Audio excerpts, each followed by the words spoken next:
I'm Grant Kirkhope. I'm the audio director at Big Huge Games. I'm the audio vision holder, which is a very American phrase. We don't say things like that in England.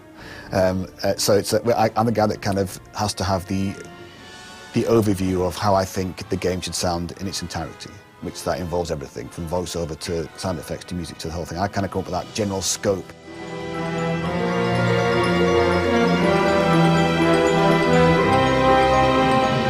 I applied to BHG because I wasn't really bothered about if it was a big company or a huge successful company or a big name. I wanted to feel that it was a place I could go that felt vibey about what they were doing, and it's kind of angst, and a place where I thought I could make a difference or make a contribution.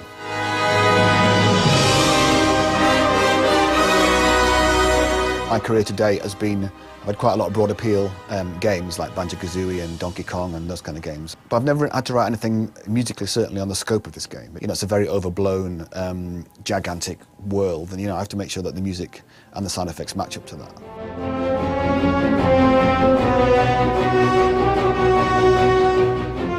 Sound effect-wise, we've tried to go for that similar overblown feel. This game's, you've got a lot of combat in it.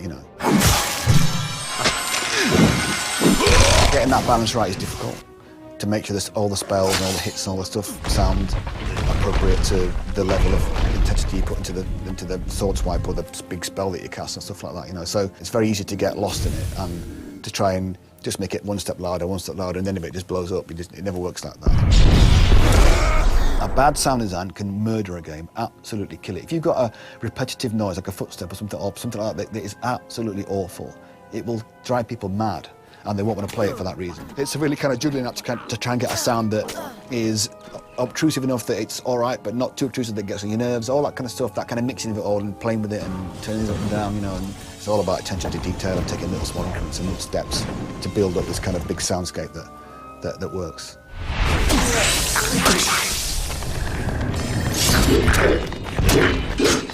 I think that as time's gone on, the two roles are split more, so you get guys who do just sound design and guys who do just music, and I like to do both. I like to be able to do, because it gives me a break from just composing over and over again or just doing sound design over and over again. I like to get that kind of variety, and it's great fun to do both as well. It makes it much more, go and find 50 fart samples for the farting gorilla. There isn't a farting gorilla in Reckoning, but other games I've done, there probably is a farting gorilla somewhere.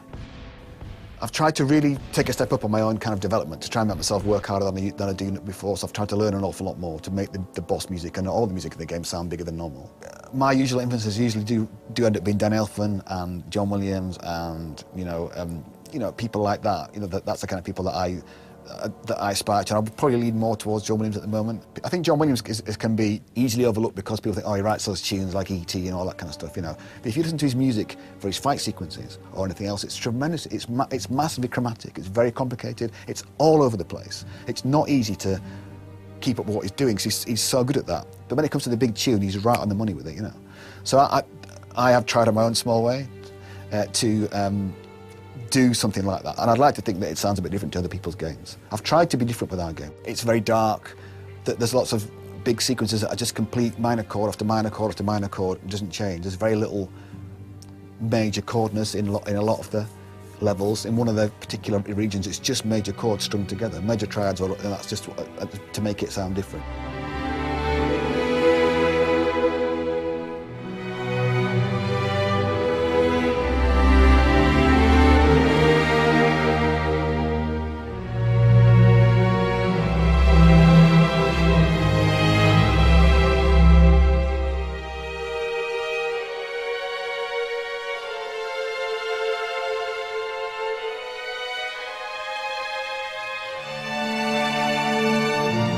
I write music very sort of like that, and then like that. I don't go along and sketch it out and then fill it in. I'm kind of very this is 4 bars, and then complete that 4 bars, and then the next 4 bars. I don't know if that's the right way I want to do it.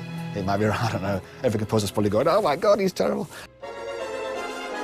I played in orchestras from the age of 11 on trumpet, so I do know how this sounds. That's why I think when I came to write for orchestra, I didn't find it very difficult. But you never get used to that kind of, the wealth of it. It's such a different sensation. I mean, there's nothing like just having that 85, 90 people sat there, playing your music. It's incredible, I mean, this time, I use like 2 euphoniums extra, 3 trombones, bass trombone, tuba, 3 trumpets, 6 French horns, triple woodwinds, double strings, massive, you know, I just really went for the numbers of people, and you know, you get such a massive, thick sound doing that.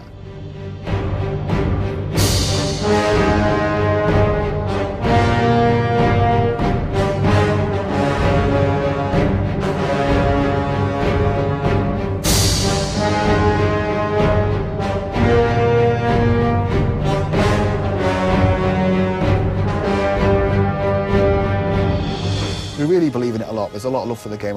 Everybody here is all, you know, dedicated to try and make it as best as we can. There's no shortcuts. We're trying to just do it all, you know. And we're gonna live and die by it, and that's the way it should be. You know, there's no hedging your bets here. It's absolutely, it's all or nothing. We're trying to marry it all together in this big, fantastic package, and I really think we've done it, you know.